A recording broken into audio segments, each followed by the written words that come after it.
Hello, everyone. Before we move on to things that directly pertain to Ukraine, I want to recommend to you this article on the BBC website. It is from today, and the title is Rich and Voiceless: How Putin Has Kept Russia's Billionaires on Side in the War. And the reason I want you to read this is not just because of the insight into Putin's relationship with Russia's oligarchs, which is an interesting topic in and of itself. But I also think this is a good warning for the rich and voiceless in the United States who are feeding the Trump frenzy. The article talks about two periods of time in the life of Russia's uber rich, before and after the invasion of Ukraine. How some of them tried to distance themselves from Putin on that subject because they believed that was a bad move. Bad for the country, bad for them personally. How some of them disappeared or died under mysterious circumstances even after they had moved to another country. And how those who stayed found themselves stuck. In that, once they decided to throw their lot in with Putin, he made it a certainty that they did not have any way out. He had political influence with them, he had financial influence with them, and he had compromising material on every single one of them. And being basically a monarch in his country, even though Russia still holds elections for show, even though the results don't make sense, Putin has nearly unlimited power to accuse, indict, and arrest anyone who criticizes him. And if that sounds familiar, it should. It absolutely should sound familiar. And let this be a warning to certain individuals in this country who are currently going on supporting an authoritarian regime,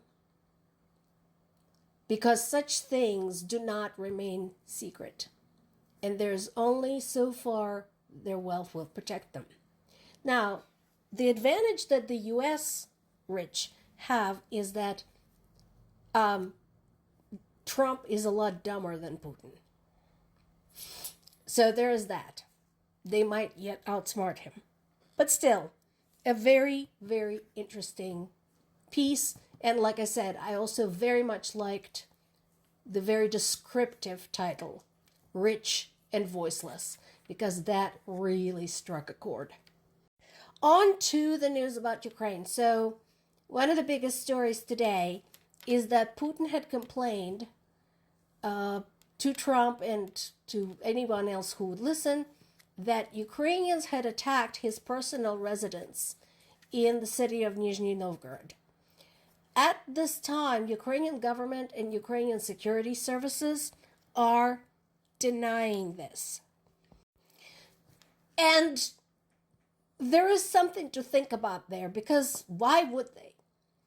They spent this entire time trying to sort out some type of diplomatic solution, trying to figure something out. Why would they do something so stupid as to undermine all that effort by attacking not just any target, not just a military target, but Putin's personal residence? Why would they do that? It makes no sense. But the big theory is that basically Putin is trying to create this story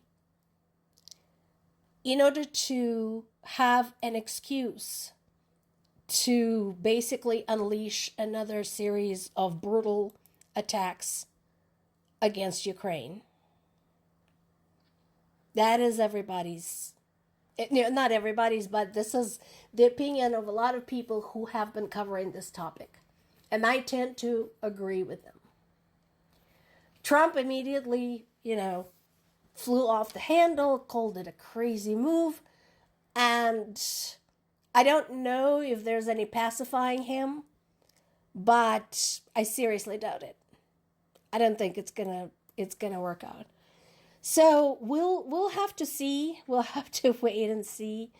It's just such an insane back and forth. And this also goes back to the question, why continue with the game at diplomacy? If Russia is going to engage in these kind of coarse measures to give themselves an excuse to attack Ukraine like they needed an excuse, they're already attacking anyway. Why bother? This is just another reminder that Russia is a bully. And the only language they understand, like all bullies, is serious pushback that has tangible consequences to people who are fueling this invasion. More to come.